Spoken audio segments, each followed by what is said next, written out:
Mulailah sedikit demi sedikit. Misalnya membaca 10 menit setiap hari. Jadi membaca itu jangan langsung banyak, tetapi sedikit dulu, 10 menit, 10 menit, 10 menit, agar menjadi terbiasa. Sekarang ibu punya tantangan. Kalau harus membaca buku di perpustakaan selama 15 menit, lalu kalian menceritakan isi bacaannya. Ayo jangan mengeluh dulu, ayo kita ke perpustakaan. Wah, banyak sekali bukunya. Aku mau baca novel inspirasi.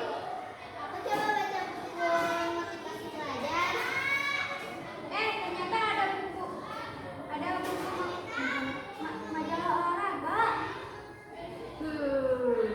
Ada buku tentang teknologi game juga.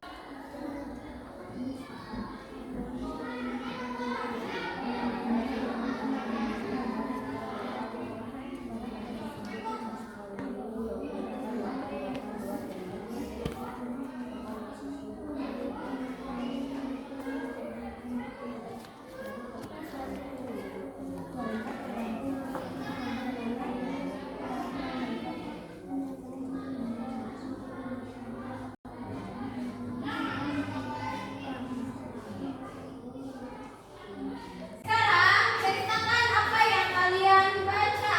Nisa.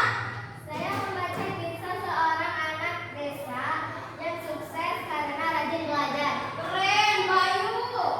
Saya membaca tentang planet dan tata surya, ternyata luar angkasa sangat luas. Oke, Mila. Saya membaca cara meningkatkan harga diri. Riko. Saya membaca strategi permainan bersepak bola. Oke. Mainnya hebat juga rajin. Oke, keren. Aldi. Saya jadi sadar membaca itu penting untuk masa depan. Nah, sekarang bagaimana pendapat kalian tentang membaca? Coba Riko. Coba pendapat kamu tentang membaca apa? Kita tidak membosankan kalau sesuai hobi. Mila bagaimana Mila?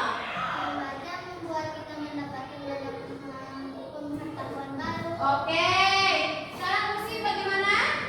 dan membuat kita lebih kreatif. Keren. Aldi?